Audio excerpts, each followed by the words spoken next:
ঘড়ি এখন সময় বলছে সকাল 7টা। আজকের ব্লগ এখান থেকেই শুরু করলাম। শুভ সকাল আমার প্রিয় পরিবার, সবাই কেমন আছেন? নিশ্চয়ই সবাই ভালো আছেন, সুস্থ আছেন, আর আমিও আছি ভালোই।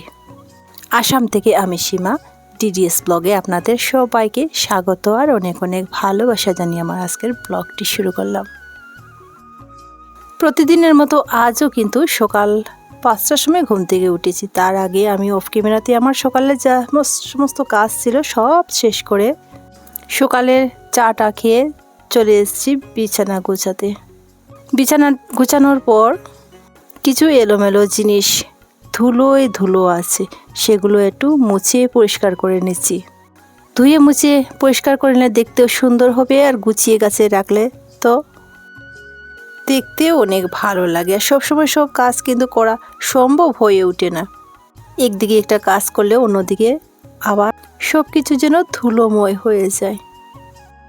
সে যাই হোক, কোনো কাজে যদি সফলতা পেতে হয় তাহলে তো পরিশ্রম করতে হয়। ঠিক তেমনি যদি আমরা একটু গুছিয়ে পরিষ্কার করে না রাখি তাহলে ঘরের সৌন্দর্যই আসবে কোথার থেকে।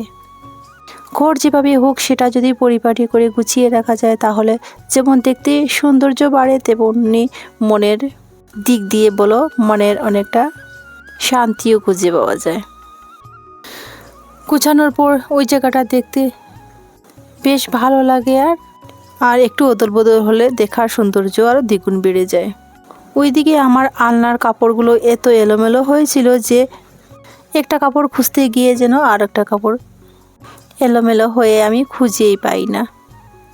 বাইরে তো অনেক শাড়ি কাপড় রাখা আছে, কিন্তু আমার না এত অভ্যাসটা নষ্ট হয়েছে যে ঘরে শাড়ি পরতে একদমই ইচ্ছেই করে না। সেটা জানি যে শাড়ি পরলে দেখতে অনেকটা ভালো লাগে, কিন্তু শাড়ি পরে কোনো কাজ করতে না অনেকটা অসুবিধে হয়। মনে হয় যেন কোথাও কি ঠিকঠাক আছে কি না আছে।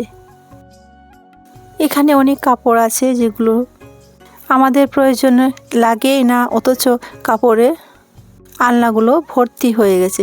তাই আমি কি করেছি, যেগুলো আমার কাজের প্রয়োজনে সেগুলো সামনে রেখেছি, আর যেগুলো আমার অপ্রয়োজন সেগুলো একটু এখান থেকে সরিয়ে রেখে দিয়েছি, যাহাতে আমার প্রয়োজনের কাপড়গুলো হাতের কাছে পেয়ে যায়।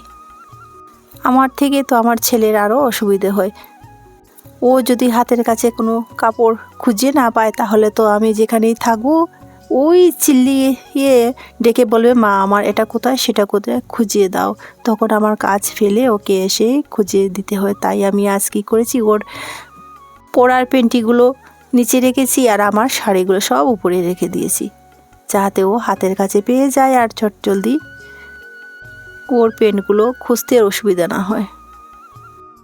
আলনাতে কাপড়গুলো গুছানোর পর দেখতে যেমন সৌন্দর্য বেড়ে গেছে, আর এইভাবে পরিপাটি করে রাখায় আর প্রয়োজনের কাপড় খুঁজতে আর অসুবিধে হবে না। এরপর তো আমি চলে গেছি সোজা রান্নাঘরে।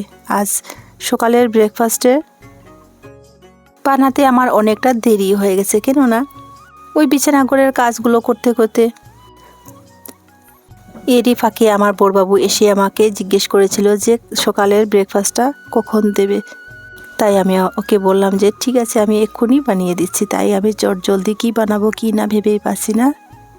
ছেলেটা ওইদিকে দেরি হয়ে যাচ্ছে বলে সকালে একটু ম্যাগি সেদ্ধ করে খেয়ে নিয়েছে। আজ আমি অনেক ভেবেচিন্তে আমি সাবুদানার শরবত বানিয়ে নিয়েছি। ঘরে তেমন কোনো ফ্রুট ছিল না, শুধু কলা আর আপেল ছিল, আর ছিল ড্রাই ফ্রুট। দুধটা তো প্রথমে বসিয়ে দিলাম, দুধটা একটু ফুটে যাওয়ার পর দিয়ে দিলাম লাল বাতাসা। দুধে একটু ঘনত্ব বাড়ার জন্য দিয়ে দিলাম 1 প্যাকেট পাউডার দুধ। একটু ভালো করে ফুটে যাওয়ার পর দিয়ে দিলাম আগে থেকে ধুয়ে রাখা সাগুদানা ভালো করে ফুটে যাওয়ার পর যখন একটু ঘন ঘন হয়ে আসবে তারপর কিন্তু দিয়ে দেব আমার আগে থেকে কেটে রাখা ড্রাই ফ্রুট, আর পিস পিস করে রাখা আপেল আর কলা। সেটা আমি অফ ক্যামেরাতে কেটে রেখে দিয়েছিলাম। আমি একটু ঘনত্ব রেখেছি, কেন জানেন? বড়বাবু বলেছে তার সাথে শুকনো শুকনো রুটি বানানোর জন্য, কেননা ওই শরবত দিয়ে রুটি দিয়ে খাবে। আপনারা চাইলে একটু পাতলাও রাখতে পারেন, তবে হ্যাঁ, এখানে আরও অন্যান্য ফলও এড করা যায়, যেমন ধরেন পাকা পেঁপে, তরমুজ, আম, আঙ্গুর এই সমস্ত ফল এড করে ওই শরবত বানানো যায়। খেতে না বেশ ভালো লাগে। আর একটু পাতলা করে বানিয়ে যদি ফ্রিজে রাখা যায় তাহলে তো তার স্বাদ যেন আরও দ্বিগুণ বেড়ে যাবে। যেহেতু আমি সঙ্গে সঙ্গে শুকনো রুটি দিয়ে খাবো, তাই আমি একটু শুকনো শুকনো করেছি। আর আমার কাছে আর অন্যান্য ফল ছিল না বলে যা ছিল তা দিয়ে আজ বানিয়ে নিয়েছি। তো মোটামুটি আমার এখন সাবুদানা শরবত পুরো রেডি। ওইদিকে কিন্তু আমি অফ ক্যামেরাতে রুটিও রেডি করে নিয়েছি। এখন সেকে বড়বাবুকে দিয়ে দেব। বানাতে আজ দেরি হওয়ার কারণে বানানোর পর আপনাদের সাথে শেয়ার করতে পারিনি গো। এরপর থেকে আমার ক্যামেরা টোটালি অফ ছিল। অফ ক্যামেরাতে আমি আরও অনেক কাজ করেছি জানেন। ছান করা, কাপড় কেচা, সকালে খাওয়ার বাসন সব কিছু মেজে ঠাকুর পুজো দিয়ে এই যে রান্না করে চলে এসেছি। রান্নাটা ওদিকে বসিয়ে দিলাম। ডাল তো বসিয়ে দিয়েছি, আর ডালের সাথে সাথে ওই কুকারেও কিছু শিম আর আলু দিয়ে দিলাম। ডালের সাথে শিম আর আলু একসাথে সেদ্ধ হয়ে যাবে। একা হাতের কাজ তো, তাই না অনেকটা দেরি হয়ে যায়, তাই আমি আলাদা করে আর সিদ্ধ করিনি, ওই একসাথে ডালের মধ্যে দিয়ে দিলাম। একটা সিটি দেওয়ার পর খুলে শিম আলু তো বের করে নিয়েছি কুকার থেকে। ওপর দিকে কড়াতে সম্বাসের জন্য পেঁয়াজ আর শুকনো লঙ্কা একটু ভালো করে ভেজে নিচ্ছি। সম্বাসটা কড়াতে আর দেব না, ওই কুকারেই একসাথে দিয়ে দেব। যদি আমি এই কড়াতে সম্বাস দিই তাহলে ওই কড়া থেকে তেল ছিটে আশপাশে যা যা জিনিস থাকে সব কিছু তেল তেল হয়ে যায়। তাই আমি যখনই আমি ডাল সম্বাস দিই না কেন এইভাবে দিয়ে দিই।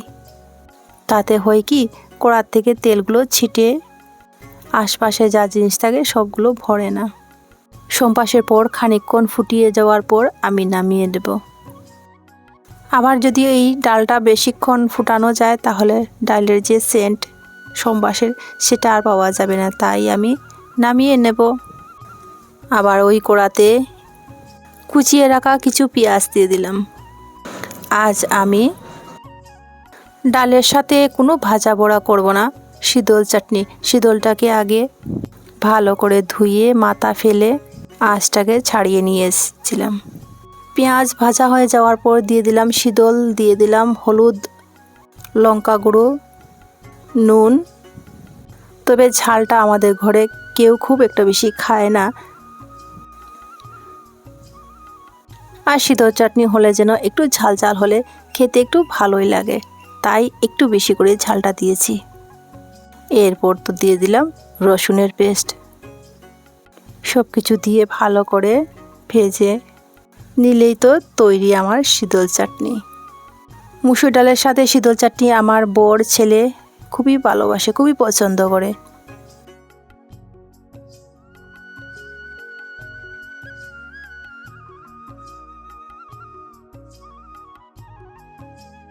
খানিকক্ষণ নাড়াচাড়ার পর দেখলাম যে শীতল থেকে কাটা অটোমেটিক আলাদা হয়ে গেছে, তাই উপর থেকে কাটাগুলো ফেলে দিচ্ছি, নইলে চাটনিগুলো খেতে ভালো লাগবে না, কাটা কাটা মনে হবে।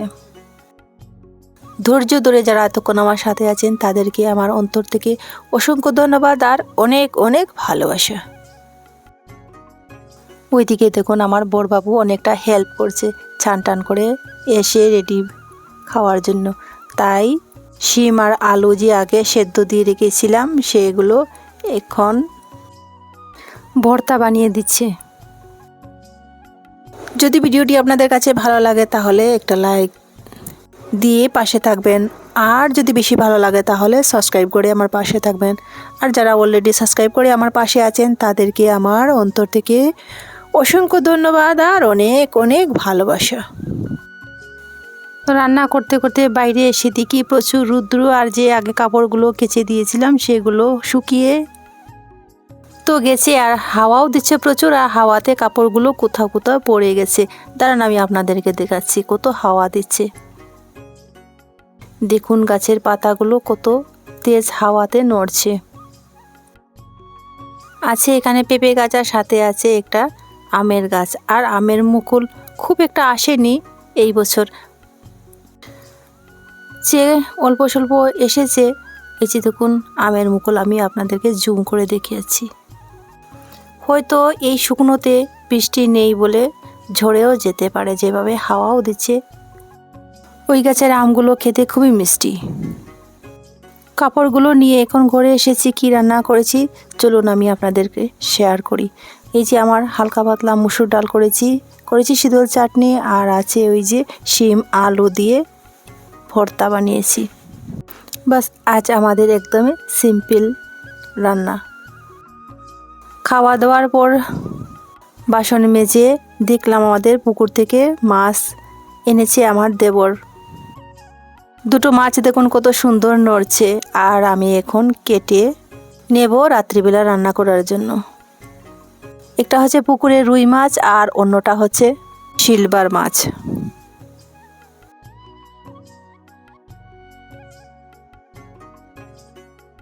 ওই তো আমি দুটো মাছ কেটে নিয়েছি, এখন ভালো করে ধুয়ে রেখে দেব।